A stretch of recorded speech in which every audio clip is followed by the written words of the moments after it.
Halo, assalamualaikum Pak Budi dan mahasiswa sekalian. Bisa didengar? Bisa Bapak, terdengar dengan jelas Pak. Oh, di saya hujan nih ini. Sama, di sini juga dari 2 hari yang lalu sudah hujan terus Pak. Oh, hujan terus ya. Lah Mas Budi di mana? Saya di rumah Pak. Oh, di rumah. Iya ini udah pagi-pagi hujan. Udah agak kedinginan ini. Oke, jadi kuliah pada pokok bahasan akuntansi karbon pada hari ini kita akan bagaimana cara menghitung potensi biomas atau karbon. Nah, kemarin kita sudah bahas tentang apa makna kenapa kita perlu mengetahui tentang forest carbon accounting. Ya, kita mengetahui perlunya kita menghitung karbon itu apa. Nah, kemudian perlunya kita mempelajari karbon itu kenapa? Apa dampak dari kenapa kok kita perlu? Karena meningkatnya gas rumah kaca di atmosfer yang komponen utamanya adalah CO2, ya. Yang kemarin ada 6 komponen pokok ya yang utama untuk gas rumah kaca. Dampak gas rumah kaca yang kalau tidak diatasi akan terjadi yang disebut dengan pemanasan global warming yang pada akhirnya nanti ada situasi yang disebut dengan global climate change, ya. Global climate dengan perubahan iklim secara global. Meningkatnya gas rumah kaca di atmosfer itu sebuah energi potensial, ya. Sebuah energi potensial yang bisa berubah bentuk menjadi beberapa bentuk energi yang kita lihat, yang kita rasakan, kita saksikan, yang selama ini terjadi di muka bumi ini. Apa itu? Ya misalnya pola hujan yang tidak teratur, ada El Nino, ada La Nina, ya kan? Di media massa ini sedang terjadi La Nina katanya ini, ya. Itu salah satu dampak dari perubahan iklim global, ya, akibat meningkatnya gas rumah kaca. Oleh karena itu, menjadi proyek besar dunia saat ini adalah mengurangi apa? Mengurangi konsentrasi gas rumah kaca yang di atmosfer. Nah, sebagai orang yang berprofesi di bidang hutan dan kehutanan, ya, maka kita punya peluang besar, ya, untuk berkontribusi, ya, di dalam mengurangi konsentrasi gas rumah kaca di atmosfer. Melalui apa? Melalui pemindahan gas CO2 dari atmosfer oleh vegetasi atau oleh hutan melalui proses fotosintesis. Gitu ya. Karena di dalam global carbon cycle, kemarin sudah kita bahas, di dalam siklus karbon global, hutan itu bisa dipandang punya 2 peran. Ya, bisa sebagai carbon source, artinya hutan itu bisa menyumbangkan, ya, bisa menyumbangkan gas CO2 di atmosfer, ya, sebagai sumber karbon, dan bisa sebagai carbon sink, yaitu penyimpan karbon dari atmosfer melalui apa? Melalui penyimpanan, ya, penyimpanan gas CO2 yang telah berubah bentuk menjadi C, ya, yang tersimpan di dalam biomasa hutan. Itu, ya, yang tersimpan dalam biomasa hutan, sehingga bagi orang kehutanan ini kompetensinya itu ya harus bisa menghitung berapa karbon hutan, gitu, ya. Sayangnya ini menurut saya ini wajib bagi orang kehutanan tahu ini. Karena apa? Karena ini menjadi isu global, ya. Yang sampai yang detik ini dan yang akan datang itu akan dibahas terus gitu ya. Nah, ada beberapa metode ya, metode di dalam mengukur potensi biomas. Ya, mulai dari yang paling mudah. Paling mudah karena kita sudah terbiasa, sudah bisa dan kita sudah tahu. Ya, kemudian ada yang paling mudah, paling sederhana, tapi tetap recognize, diakui, karena ini salah satu metode. Kemudian sampai nanti ada metode yang kebanyakan orang ini metode yang sulit. Sulit, kenapa sulit? Sebenarnya bukan sulit sih menurut saya itu. Nggak ada, kalau belajar karbon ini nggak ada yang sulit. Ya, yang sebenarnya karena perlu ketelitian, perlu kehati-hatian, ya, yaitu dengan cara nanti kita membuat alometrik dengan cara destruktif. Destruktif maksudnya kita merusak, istilahnya merusak ya. Kita harus betul-betul pada sasaran itu, ya. Kita melakukan harvesting, kita kemudian bagi komponen-komponennya, biomasnya berapa dalam organ tanaman, kemudian kita analisis ya, kadar karbonnya, itu sampai nanti bisa dengan bantuan tool penginderaan jauh. Itu paket orang menghitung karbon itu. Nah, ini saya perkenalkan dari cara yang paling mudah, yang paling sederhana, yaitu melalui pendekatan volume batang pohon. Ya, volume batang pohon. Nah, kalau kita menghitung volume batang pohon itu udah, kalau ini akuntansi karbon, udah ngambil perencanaan, sudah ngambil inventory, ya ibaratnya sudah tamat itu.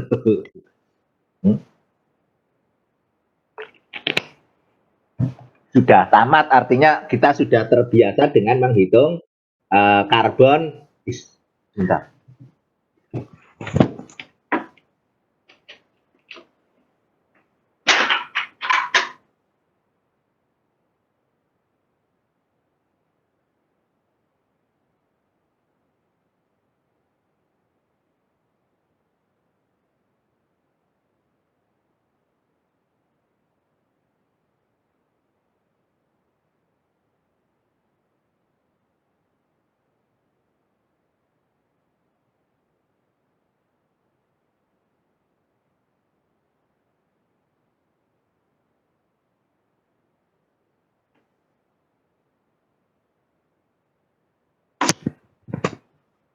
Ya, halo?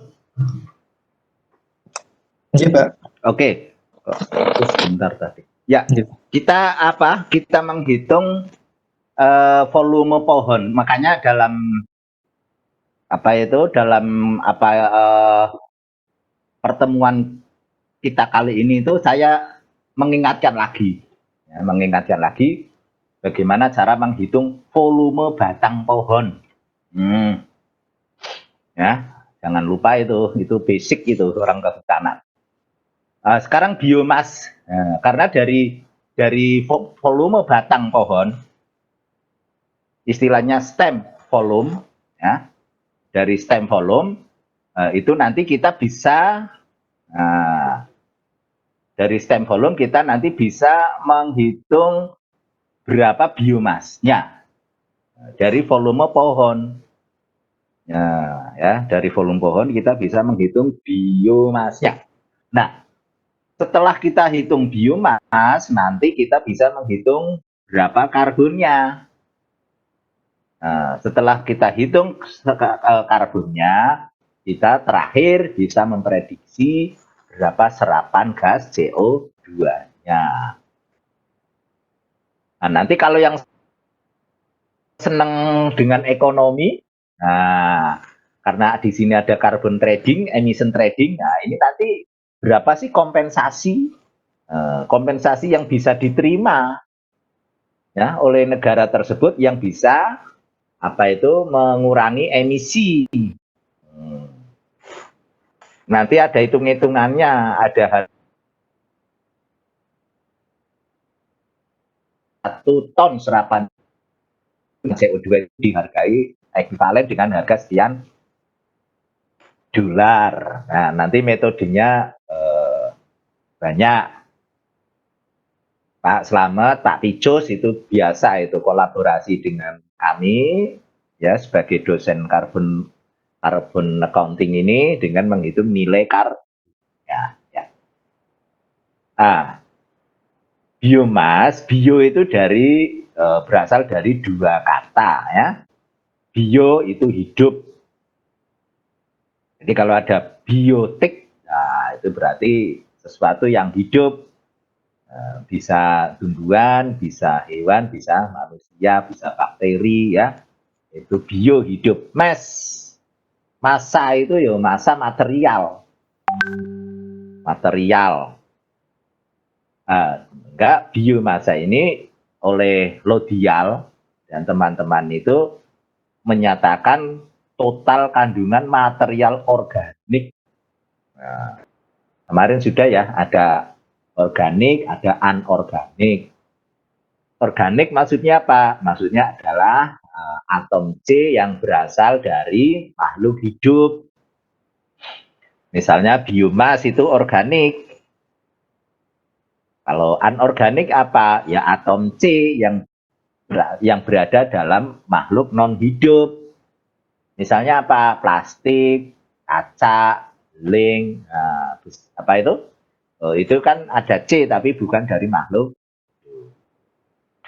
Nah, ada yang mengatakan di Whittaker ini mengatakan bahwa ini merupakan organisme hidup pada waktu material kering. Ini material organik tapi khusus untuk yang bagian kering. Tuh. Kenapa sih bagian kering? Ya bagian kering karena kadar air tiap-tiap pohon, tiap-tiap tumbuhan, tiap-tiap vegetasi itu berbeda-beda. Nah, ya, berbeda-beda. Ada yang kandungan airnya banyak, ada yang sedang, ada yang sedikit. Itu. Sehingga kalau misalnya pohonnya besar, kadar airnya tinggi, ya, misalnya pohon yang kadar airnya tinggi juga ukurannya bisa besar. Tetapi tidak jaminan nanti biomasnya, ya, karbonnya itu besar. Karena apa? Karena besarnya itu bisa jadi karena kadar airnya yang sangat banyak. Nah, itu biasanya pada jenis-jenis yang fast growing spesies. Ya toh? Kayak sengon, yang paling cepat itu balsa itu. Balsa atau okroma sp. Ya, itu bisa cepat sekali itu. Ukurannya besar. Setelah dikeringkan, ternyata kadar karbonnya itu rendah. Jadi besarnya itu karena kadar air. Oleh karena itu harus dikeringkan. Itu karena mass tadi material itu dinyatakan dalam satuan berat. Nah, biasanya berat dalam luasan tertentu. Nanti beratnya bisa kilo, bisa ton. Luasannya bisa meter persegi, bisa hektar. Nah, itu ya. Saya ingatkan lagi. Ini kalau menghitung volume pohon kan Anda udah tahu ini. Ya tak? Menghitung volume batang. Menghitung volume batang pohon. Volume batang pohon yang sudah rebah. Nah, sehingga bentuknya log. Batang utuh dari pangkal sampai ujung. Nah, kemudian biasanya kita potong-potong. Ya, kita bagi-bagi dalam bentuk segmen-segmen ya dengan panjang tertentu. Sehingga kita sama saja kita menghitung volume log, LOG. Nah, untuk menghitung volume log itu apa yang biasa dipakai? Itu ada rumus yang sederhana. Ya, rumus sederhana dari Smalian. Ya, dari rumus Smalian itu apa? Nah, luas bidang dasar ditambah luas bidang dasar pangkal, ini kalau pangkal, ditambah luas bidang dasar ujung dibagi 2. Nah, maksudnya ini rata-rata. Nah, kenapa rata-rata? Ya karena log itu biasanya tidak betul-betul silindris. Ya, bagian pangkal sama ujungnya biasanya yang bagian ujung itu lebih kecil. Nah, ini sangat tergantung pada panjang segmennya. Kalau panjang segmennya itu pendek, ya, masih 1 meter misalnya, nah itu mungkin nggak ada beda itu. Jadi semakin pendek, nanti luas bidang dasarnya itu antara pangkal dan ujung itu nanti bisa sama, relatif sama itu. Ini kalau sudah rebah, ya. Jadi nanti ini namanya volume batang pohon yang aktual, yang aktual. Nah, yang apa itu aktual nanti dibagi kalau silindris, kalau silinder gimana? Kalau silindris berarti ya kita menghitung volume tabung. Nah, menghitung volume tabung itu apa? Nah, balik ke SD kelas 6. Balik ke SD kelas 6 itu apa volume tabung? Luas alas kali tinggi. Nah, itu kalau kita perhatikan kan performan batang pohon itu seperti tabung. Seperti ya, tapi apa itu kenyataan di lapangan itu semakin mengerucut. Ya, sehingga terus kita bisa mencari aktualnya dan silindernya. Nah, perbandingan antara yang aktual dan silinder tadi itu yang disebut dengan bilangan bentuk. Nah, Anda kan sudah kenal itu kalau saya bilang bilangan bentuk itu di PIK sudah. Kalau yang ngajar saya di inventore sudah.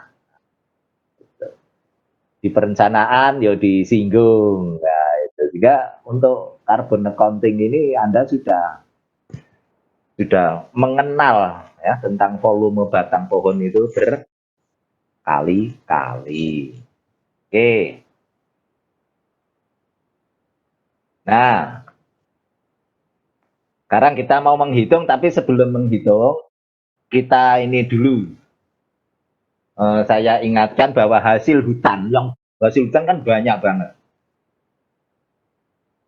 Dari hasil hutan yang sangat banyak itu bisa di summarize, ya, bisa dikelompokkan menjadi 3 hasil utama, yaitu kayu. Nah, nanti kayu ada kayu perkakas, ada kayu bakar. Kayu perkakas itu apa? Nah, kayu perkakas itu kayu yang biasa digunakan untuk pertukangan, untuk furniture, untuk mebeler, ya, itu di industri-industri perkayuan, ya, untuk di penggergajian, ya, itu kayu perkakas. Kayu perkakas biasanya punya limit diameter tertentu. Diameter tertentunya macam-macam, ya, tergantung lokasinya di mana.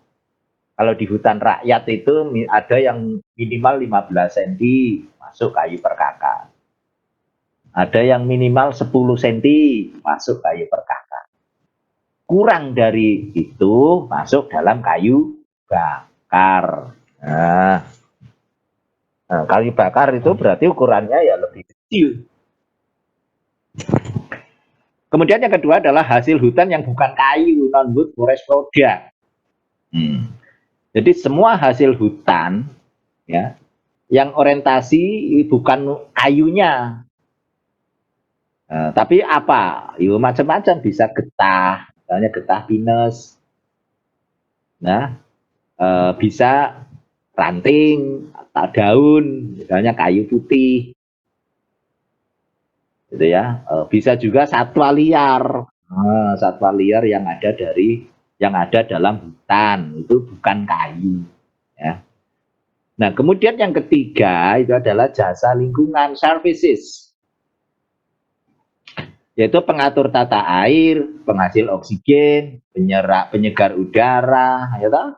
Penyerap polutan, ya, termasuk penyimpan karbon, penyerap CO2. Nah, sehingga kita di sini akan menghitung hasil hutan, kayu dan lingkungan paling tidak. Nah, dari hasil hutan kayu apa? Kayu perkakas, kayu batang tadi, volume kayu batang. Ya. Nah, kemudian dari kayu batang ini bisa dihitung biomasnya, bisa dihitung nilai karbonnya, bisa dihitung serapan gas CO2-nya. Nah, kalau sampai menghitung serapan gas CO2-nya berarti kita menghitung hasil hutan berupa apa? Berupa kayu dan juga jasa lingkungan. Ini ya. Nah, tapi jasa lingkungannya ini kita melalui pendekatan ya.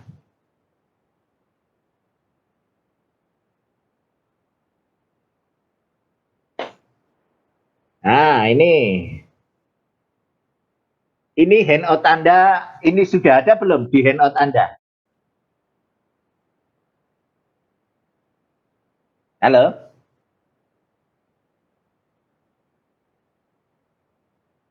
Oh, Sudah, ada. Pak. Saya cek dulu, Pak. Ini, Pak. Iya, ada. Oke. Kalau sudah ada ya nanti kalau yang nggak ada bilang. Ya, ini apa itu nanti biar saya kirim karena saya kadang dari handout kemudian saya perbaiki begitu ya. Sehingga bisa jadi yang saya tayangkan di Anda belum ada. Oke, ini profil ya, profil ini sekilas saja ini mengingatkan lagi mata kuliah PIK ya. Profil pohon macam-macam ya, termasuk bentuknya macam-macam ya, yang bedakan satu dengan yang lain ya. Itu dari bentuk tajuknya ya. Yang sangat khas itu misalnya ketapang itu yang paling kanan ya, tajuknya bentuk apa namanya? Pagoda, tajuknya pagoda. Ada yang bentuknya bulat nyamplung, ada yang bentuknya yang nggak beraturan keben. Nah itu ya. Ada yang apa ini? Kalau cemara udang apa ini? Payung ini ya. Kalau dilihat secara sekilas itu kayak payung ini, cemara udang. Ada yang silinder. Nah, silinder itu misalnya apa? Genetum genemon, melinjo, macam-macam. Kalau kita lihat dari pohon ini ya, itu biasanya kalau kita menghitung untuk kepentingan biomas atau karbon, ini harus dihitung. Yang pertama yang dari bawah itu D0. D0 maksudnya adalah diameter pangkal batang. Naik lagi DBH.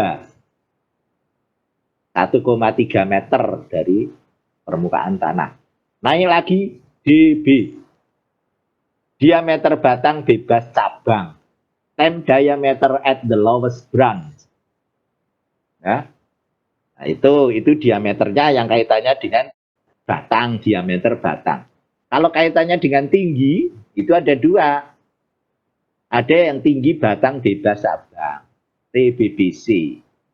Ya, yaitu dari pangkal sampai percabangan pertama. Ya, percabangan pertama yang membentuk tajuk.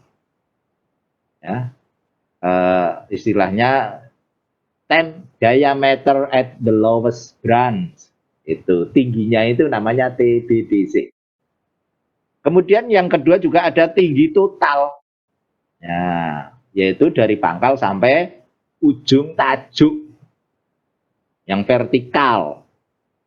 Itu tinggi kata. Nah, oke. Nah, ini yang gambarnya persis. Nah, persis yang di apa itu yang diupload oleh Agnes. Nah, terima kasih Agnes ini jadi bisa bahan kuliah ini. Ya toh? Kreatif itu Agnes itu. Di apa itu WA-nya ya toh? Di WA-nya kan ini jadi background ini, jadi yang diupload itu ya. Bagus. Apa toh ini? Kok ada gambar itu ada daun di atas ya, ada daun, ada cabang, ada batang, ada akar. Nah, itu biomas ya. Biomas apa? Biomas pohon. Kan tadi bilang hasil dari proses fotosintesis. Nah, kemudian di situ ada bawahnya itu tumbuhan bawah. Ada sersah, ada nekromas. Apa itu? Nah, itu sebagai sumber karbon. Coba kalau kita hitung, satu pohon. Pohon ini ada yang di atas, above, ground, dan juga ada yang di bawah, below ground. Nah, itu untuk pohon. Ya, biomasnya itu ada yang bagian di atas, ada yang bagian di bawah. Bagian atas bawah apa? Bagian atas atau bagian bawah ground. Ground itu tanah maksudnya begitu. Oke? Tanah. Nah, below ground itu dihuni oleh apa? Oh, oleh akar. Oleh root. Akar. Nah, kemudian selain pohon itu apa sih? Oh, ada tumbuhan bawah. Nah, yang kedua tumbuhan bawah. Selain tumbuhan bawah apa? Oh, ada seresah. Nah, pas di lantai hutan itu ada seresah. Nah, seresah ini penting juga itu. Kalau nggak ada seresah, mana mungkin pohon itu bisa subur. Ya, dari seresah yang apa itu yang mensuplai unsur hara, karena seresah itu nanti akan terdekomposisi. Nah, kemudian ada nekromas. Apa itu nekromas? Nekromas adalah biomasa di dalam hutan ya yang sudah mati. Tapi biasanya kondisinya masih berdiri. Kalau kita masuk hutan itu biasanya ada pohon yang sudah mati tapi masih berdiri. Ini bahaya banget ini. Ya, bahaya sekali ya. Anda hati-hati. Karena kalau ada angin, wah bisa roboh. Pinggir-pinggir jalan juga begitu, jangan itu bahaya sekali itu di pinggir-pinggir jalan bagi pohon-pohon yang sudah mati, kesambar petir misalnya itu. Atau tonggak-tonggak. Nah, tonggak-tonggak ya. Nah, kira-kira masih ada satu ini yang kurang ini. Apa itu? Yaitu tanah. Nah, jadi gambar yang ditayangkan ini merupakan 5 sumber karbon. Ya, 5 sumber karbon dalam ekosistem hutan. Nah, 5 sumber karbon. Silahkan Anda nanti mau tertarik mau ngitung karbon yang mana. Ya, jadi makanya wah ternyata hutan itu luar biasa ya.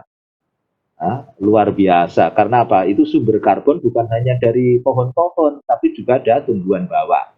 Ada 5 sumber karbon di dalam ekosistem hutan dari gambar ini. Satu, pohon.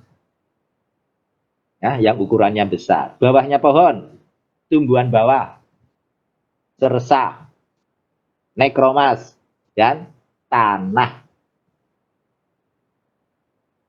Kalau tanah namanya SOC, S soil, O organic, C karbon. Ya, jadi tanah yang terbentuk dari bahan organik. Berarti di situ banyak atom C. Dari mana? Karena ada peluruan seresah. Nah, ini jadi ini harus diterjemahkan, ini bukan sekedar gambar ini ya. Ini sudah saya jelaskan. Ada 5 sumber karbon dalam ekosistem hutan. Ya, yaitu ada pohon, ada tumbuhan bawah, ada seresah, ada nekromas, dan ada tanah. Ya. Jadi itu ya. Jadi kalau Anda pengen lengkap menghitung karbon dalam ekosistem hutan, ya mestinya ini semua dihitung. Tapi kan berat, ya. Beratnya karena pohonnya itu sendiri sudah perlu kerja keras, yaitu pohon. Ya. Belum tumbuhan bawah, belum seresah, belum nekroma. Saya tawarkan kalau ada yang mau, ya, ada yang mau riset penelitian tentang inventory seresah, wah itu bagus itu. Karena apa? Karena belum banyak. Kenapa belum banyak? Ya orang nggak tahu. Orang nggak tahu bahwa seresah itu sumber karbon. Ya, saya pernah nulis di jurnal internasional itu tentang seresah. Ya, itu gampang itu. Ya. Dengan buat alat-alat penangkap seresah, ya, alat penangkap seresah diwadahi itu ya. Wadahnya nanti istilahnya liter trap dengan luas permukaan misalnya 1 meter persegi. Nah, kemudian tiap 2 minggu itu diambil, ditimbang semuanya, kemudian diambil sampel, dikeringkan. Wah itu ya kalau dulu saya 1 tahun inventory seresah. Kalau Anda ya mungkin 3 bulan lah. 3 bulan dengan pengambilan 2 minggu, 2 minggu, nah, saya kira sudah cukup. Nanti bisa dikonversi. Ya, berapa ton seresah yang bisa dihasilkan. Setelah sekian ton seresah itu dia bisa menghasilkan berapa ton karbon. Nah, gitu. Padahal seresah itu sebagai sumber hara. Ya, sumber hara itu apa itu bisa dihitung. Oke. Nah, ini penjelasannya tadi. Biomas ada yang di atas, ada yang di bawah. Ada above ground, ada below ground. Yang di atas biasanya temp. Ya. Nah, ini Anda yang perlu menjadi perhatian ya. Ini kalau nulis biomas simbolnya WW.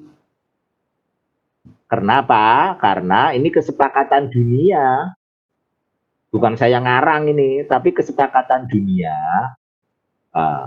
Biomas itu dinyatakan dalam dry weight. Jadi W itu singkatan dari weight, berat. Tapi beratnya berat kering. Lah terus nanti ada embel-embelnya yang melekat. S dari stem. B dari branch. L dari leaf. F dari fruit. Nah gitu. Nah, itu kalau kita jumlahkan batang, cabang, daun, buah, ya, mungkin biji kalau di atas sana ada, itu namanya total above ground.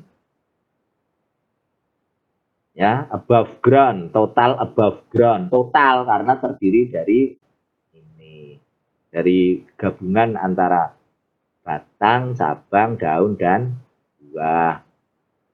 Itu disingkat ABG, above ground biomass. Ya, kalau total ya berarti dikasih T, tak B, total above ground biomass. Kemudian yang di bawah itu below ground. Nah, dari permukaan tanah apa berupa akar, root. Makanya disebut biomasa akar. Ya. Root dry weight. Nah, kalau dua-duanya atas dan bawah digabung itu namanya WT. Total biomass. Maksudnya adalah above ground ditambah dengan below ground. Oke.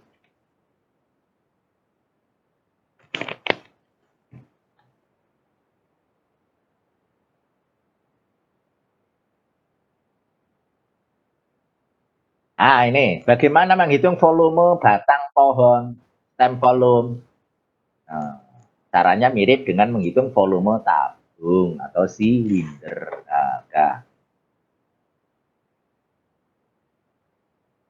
Nah, misalnya volume tabung itu apa? Volume tabung luas alas kali tinggi. Alasnya apa? Lingkaran. Jadi luas lingkaran pi R kuadrat kalikan tinggi. Nah, karena R itu sama dengan setengah D, setengah diameter, maka kalau R-nya saya ganti setengah D, sehingga terus luas alasnya menjadi 1/4 pi D. Itu coret bawahnya itu terlalu ke kanan itu. Harusnya ke kiri, digeret ke kiri itu. Ya. Nah, 1/4 BD itu namanya luas bidang dasar. Ya, atau basal area. Ya, jadi basal area kalikan tinggi. Tetapi karena batang pohon itu tidak betul-betul silindris, tidak betul silinder, maka harus dikalikan dengan bilangan bentuknya. Nah, bilangan bentuk nanti biasanya akan ditanyakan ini sampai ketinggian berapa. Ya, kalau ketinggian sampai ke ujung itu berarti semakin meruncing. Nah, biasanya angka yang dipakai itu antara 0,5 sampai 0,6. Itu bilangan bentuknya. Kalau silindris full ya berarti 1. Nah, tapi kalau sampai TBBC, TBBC itu orang biasa menggunakan angka 0,7. Kenapa? Karena semakin silinder. Semakin ke bawah kan bentuk semakin silinder. Nah, begitu. Ya, ini hanya hasil riset yang umum dipakai orang. Jadi kalau Anda baca biasanya bilang bentuk berapa? 0,7. 0,7 itu tidak mesti 0,7. Sekarang kalau saya punya pohon, saya atau Anda punya pohon, ya setelah diukur dBH-nya 20 cm, tingginya 25, bilangan bentuknya misalnya karena sampai ujung itu meruncing 0,5, maka dikatakan pohon tersebut mempunyai volume ini 1/4 pi D kuadrat kalikan H kalikan F kalikan H. 1/4 pi D kuadrat ya tak? Itu diameternya kok dibagi 10.000. Nah, itu dikonversi ke meter persegi. Ya, karena volume itu nanti satuannya kubik pangkat 3. Nah, jadi itu dibagi sehingga nanti jadinya meter persegi, bukan sentimeter persegi. Nah, kemudian kalikan tinggi. Nah, kalikan bilangan bentuk, hasilnya 0,393. Nah, jadi kalau ada pohon ya yang dBH-nya 20 cm, ya, ujungnya tingginya 25 meter dan bilangan bentuknya setengah, itu kalau dihitung mempunyai volume batang sebesar 0,393 kubik. Ya. Sampai sini saya kira udah jelas. Nah, di dalam volume ini kan sebenarnya ada biomas. Ya tak? Ada biomas. Ya, sekarang kita hitung berapa biomasnya itu, volume segitu.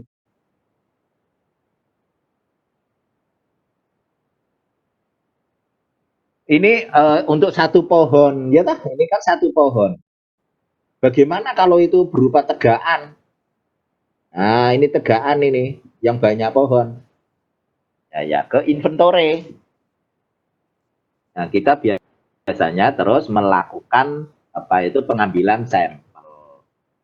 Nah, kita ke lapangan, kita membuat PU dengan luasan tertentu, nah, nanti bisa dihitung IS-nya berapa.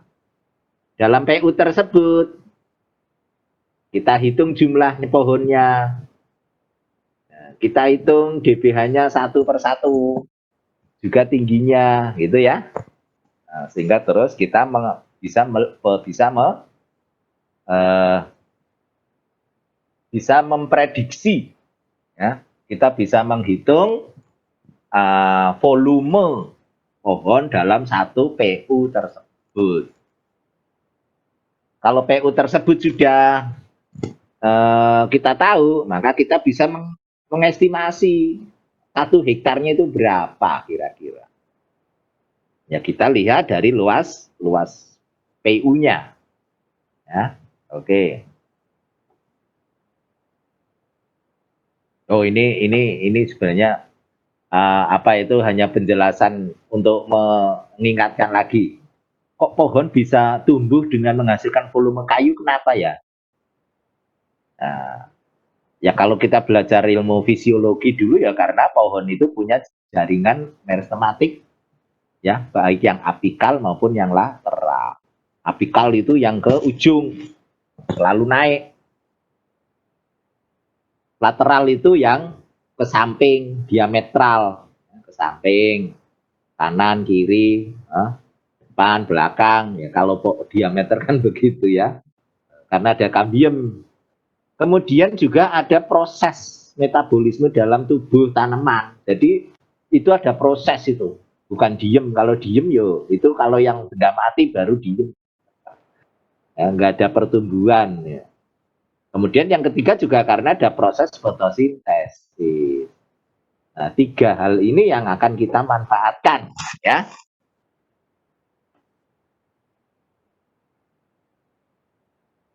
Nah, nanti kita mencoba menghitung.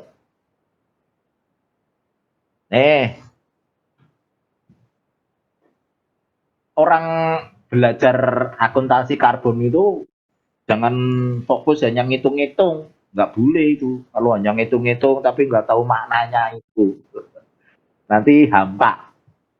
Ya. Kayak nggak punya makna itu kalau cuma ngitung-ngitung gitu itu kurang kurang apa ya, kurang menjiwai. Yang benar kita ngitung-ngitung karena konsepnya kita tahu. Nah, yaitu dengan proses fotosintesis. Yaitu apa? Perubahan sebenarnya proses fotosintesis adalah pengubahan energi cahaya matahari menjadi energi kimia. Ya. Energi kimia yang tersimpan dalam organ tanaman. Nah, itu intinya sebenarnya itu. Dan hanya pohon, hanya tumbuhan, hanya vegetasi yang mampu ya, yang mampu mengubah energi cahaya matahari menjadi energi kimia. Ada juga itu barang materi yang mampu mengubah energi matahari, cahaya energi menjadi energi listrik. Wow, apa itu? Mungkin yang sekarang lagi ngetren itu apa? Sel surya yang berupa lempengan-lempengan itu.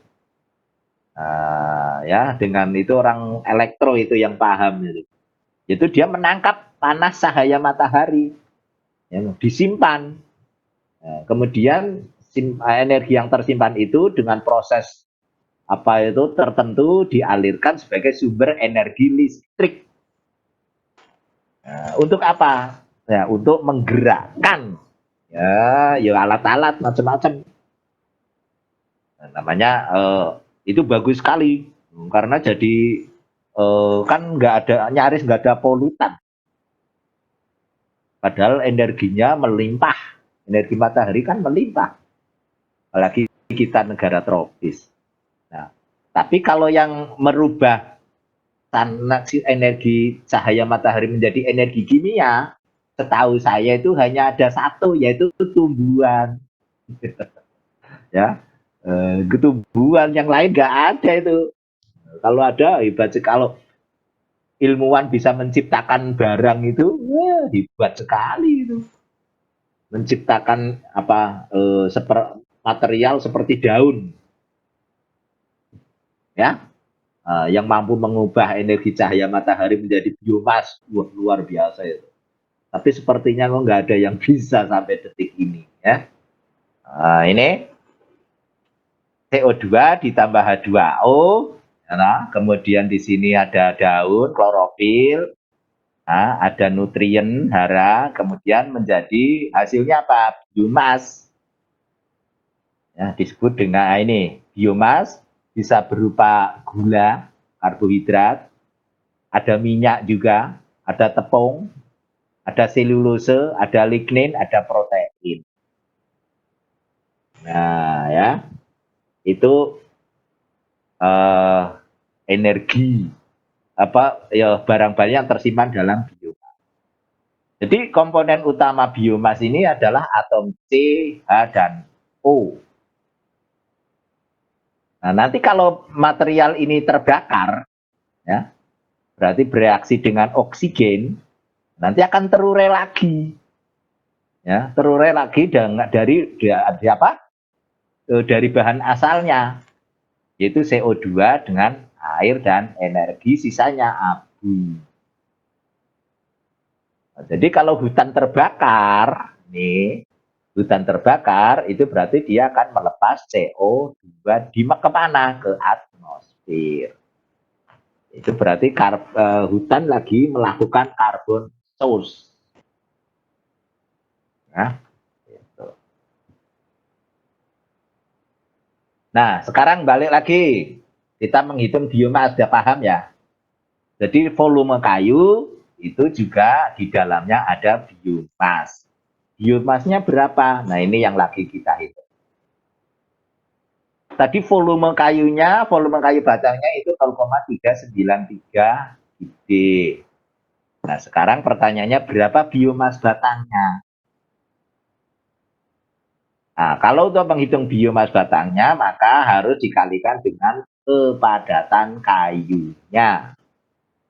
Namanya wood density. Nah, wood density ini sangat mudah kita peroleh. Nah, kita ngeklik, spesifik apa misalnya wood density of teak. Misalnya kepadatan kayu jenis jati, nanti akan muncul semua jenis, asal kita tahu namanya. Nah, yang satuannya gram per sentimeter kubik atau ton per kubik. Nah, ini misalnya, ini saya gunakan misalnya ya, angka 0,68 gram per sentimeter kubik.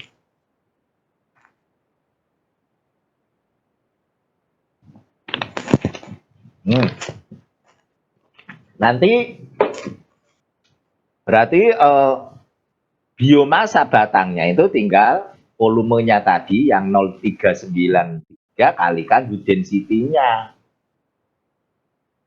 Ya, berapa? 0,267 ton. Duh, kok tadi ini gram per sentimeter kubik kok jadi ton? Kenapa? Nah, karena satuan gram per sentimeter kubik itu sama dengan ton per meter kubik. Ya, coba 1 gram menjadi ton kali 10 pangkat min 6. Karena 1 ton sama dengan 1000 kilo, 1 kilo 1000 gram. Nah, oleh karena itu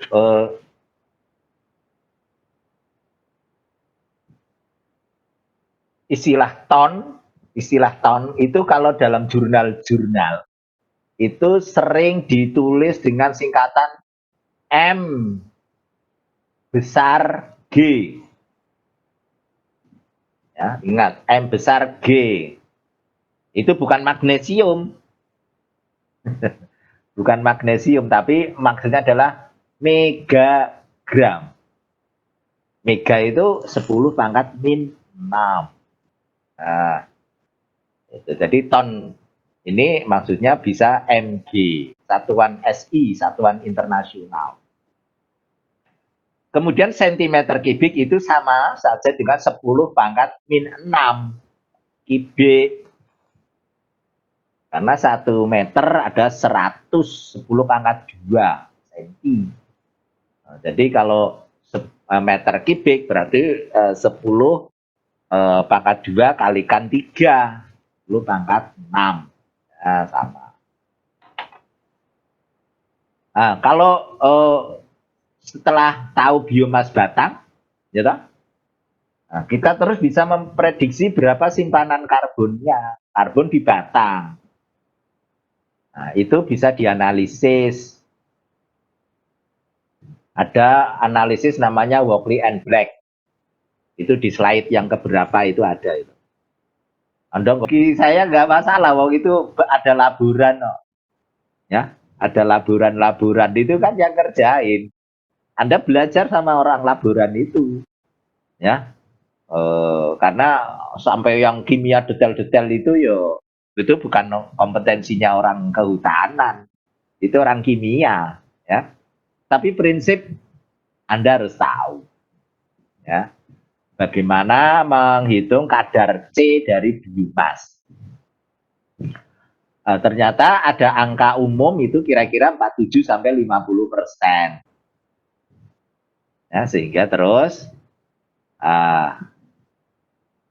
tinggal dikalikan saja, ya, kadarnya itu. Misalnya saya menggunakan 47%. Nah, jadi stem karbonnya ada 0,125 ton per pohon. Masih ton per pohon. Karena ini masih dalam individu pohon. Nah, sekarang C terbentuk itu karena hasil proses fotosintesis. Berapa itu CO2 yang bisa dipindahkan? Nah, itu para ilmuwan melakukan pendekatan dengan membandingkan massa atom unsur C dan massa atom unsur O. Bagaimana yang tercantum dalam SPU. Masih ingat ya SMA? Sistem periodik unsur, atau susunan berkala unsur-unsur kimia.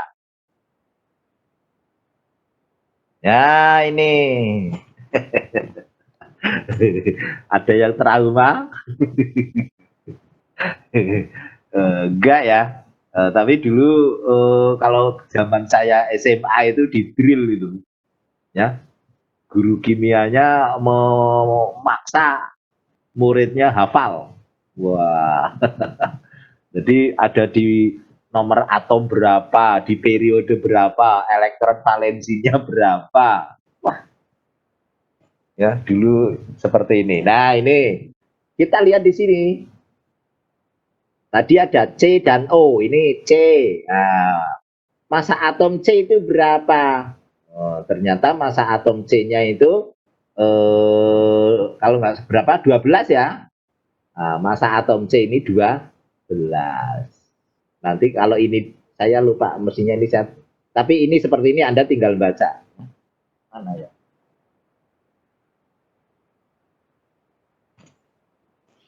Nah, ini saya punya ini. Massa atom C 12. Nah, ini terlalu kecil, tapi tempatnya di pojok kanan. Massa atom O 16. Nah, itu ya, massa atom O 16. Ya. Nih. Massa atom C 12, massa atom O 16. Nah, massa atom unsur O2 berarti 2 kali 16 32. Kemudian CO2. Nah, CO2 berarti C ditambah O2. 4/4 sehingga CO2-nya itu 4/4 dibagi 12. Jadi kayak bilangan konstanta. Nah, 3,67. Nah, ya.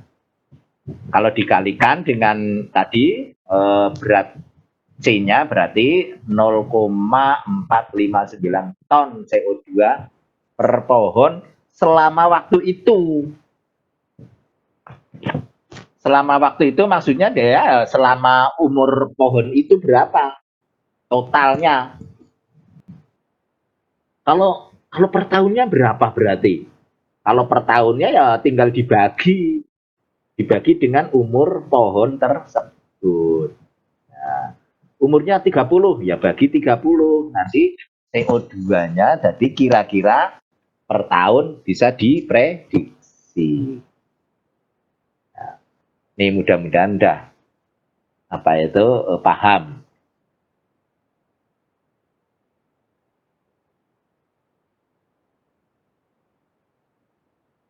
Nah, sekarang untuk menunjukkan tingkat pemahaman Anda, ini ada tugas. Ada tugas yang harus dikerjakan, dikumpul. Nah, nih. Dikumpul 11 Oktober jam 1. 11 Oktober ini kapan? Minggu. Nah, minggu. Ini saya terangkan. Sebentar nanti Anda bisa langsung mengerjakan ini. Oke. Kita inventory hutan. Oke. Ini tadi sebelum saya lupa.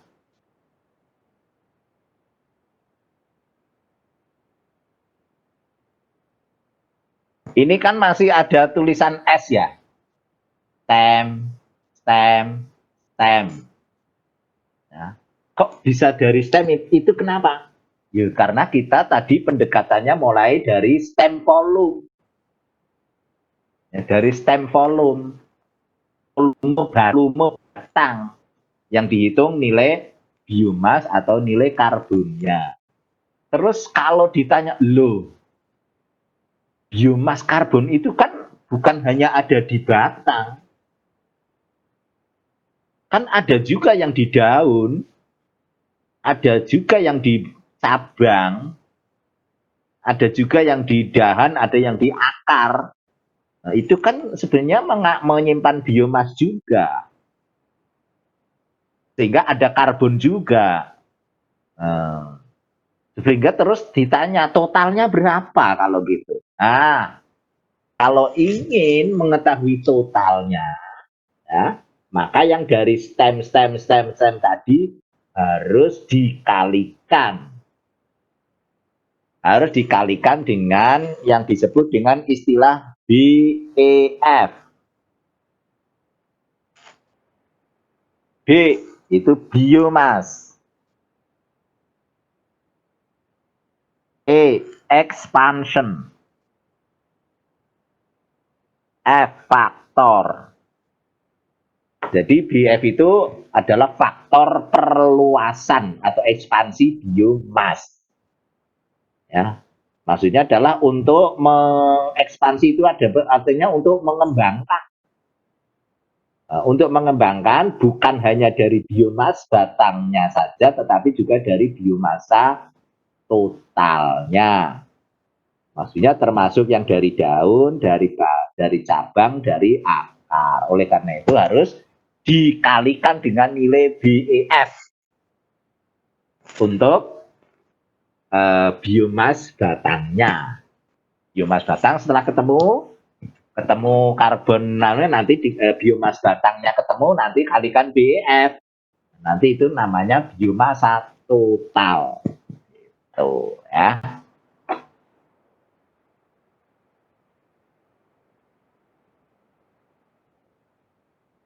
Nah, misalnya di sini ada tegaan sonokeling, Dalbergia latiofolia, umurnya 32 tahun. Nah, umur 32 tahun itu berarti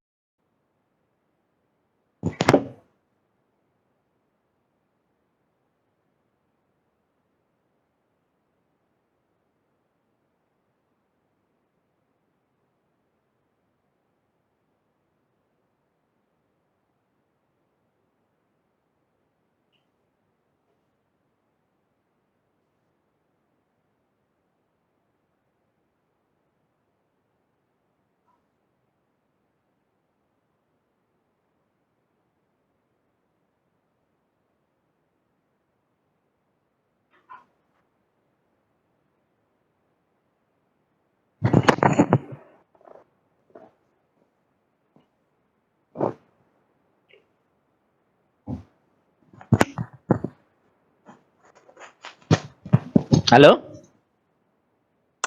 Iya, Pak. Oke. Maklap deh. Ya, oke. Jadi tadi sudah ya, harus dikalikan dengan BIF. Ada sono keling, hutan tanaman sono keling. Umurnya 32 tahun. Ya. Kemudian kita buat satu buah PU, luasnya 0,05 hektar. Berarti berapa meter persegi nih? Ya kali 10.000. Ada 500 meter persegi. Jumlah pohon sampel yang ada di dalam PU itu ada 14 pohon. Ya, tadi kan hanya satu pohon, ini ada 14. Berarti namanya ini tegaan itu. Ya, karena dalam merupakan kumpulan individu. Tapi di sini tiap-tiap batang itu batangnya beda-beda, ya. Ya, yang terkecil 22,8, yang terbesar 24,9. Nah, kok saya buat interval itu kenapa ya? Dibuat interval ini maksud saya supaya nanti tidak sama antara mahasiswa. Kalau satu angka kan nanti ini satu angka berarti nanti sama semua. Apa maksud saya itu nanti Anda bisa menggunakan angka 22,95 atau satu angka aja lah belakang komanya. Misalnya 23, 24,5 misalnya begitu. Masih dalam interval ini. Nah, tinggi totalnya juga beda-beda tiap pohon. Yang minimal 20,7, tertinggi 35,9. Ternyata bilangan punya bilangan bentuk 0,56 sampai 0,58. Terserah nanti Anda mau milih yang mana. Tapi nggak mungkin kalau tiap mahasiswa itu sama persis. Ya, ini sama persis nggak mungkin, kecuali kalau saling mencontoh. Saling menyontek, nanti ketahuan. Saya dan Pak Budi nanti tahu ya siapa yang nyontek temennya. Nah, karena sudah saya kasih interval begini kok bisa plek sama, ini probabilitasnya itu kecil untuk sama persis. Kepadatan kayunya itu juga berkisar antara ini. BEF-nya itu 1,2 sampai 1,4. Ya. Nah, kemudian kadar karbonnya ini sama. Sekarang yang ditanyakan adalah jumlah pohon per hektar, N per hektar. Ya. N per hektar itu maksudnya gimana? Lah, dalam 0,05 hektar itu ada 14 pohon. Berarti 1 hektar ada berapa pohon? Ada yang tahu? Jawab. Siapa? 0,05 hektar ada 14 pohon. 1 hektar ada berapa pohon? 280, Pak. 280. Ya, karena apa? Karena ini konversi dari 0,05 hektar menjadi 1 hektar berarti harus dikalikan dengan 20. Nah, jadi nanti jumlah pohonnya ya dalam luas itu dikalikan 20.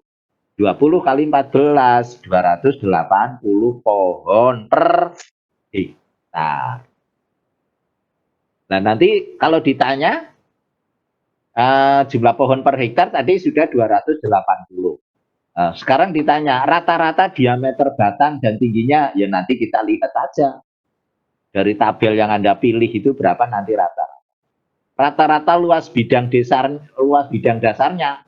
Nah, ya nanti tinggal dikalikan saja N per hektar kalikan LBDS rata-rata dari 14 pohon.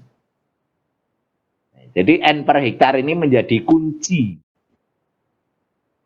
Rata-rata volumenya N per hektar kalikan rata-rata volume batang. Rata-rata biomas total. Di sini sudah dinyatakan total. Berarti harus dikalikan dengan BEF. Begitu seterusnya, ya, ini catatannya sudah saya tulis N per hektar kali rata-rata parameter yang ditanyakan. Nah, terakhir.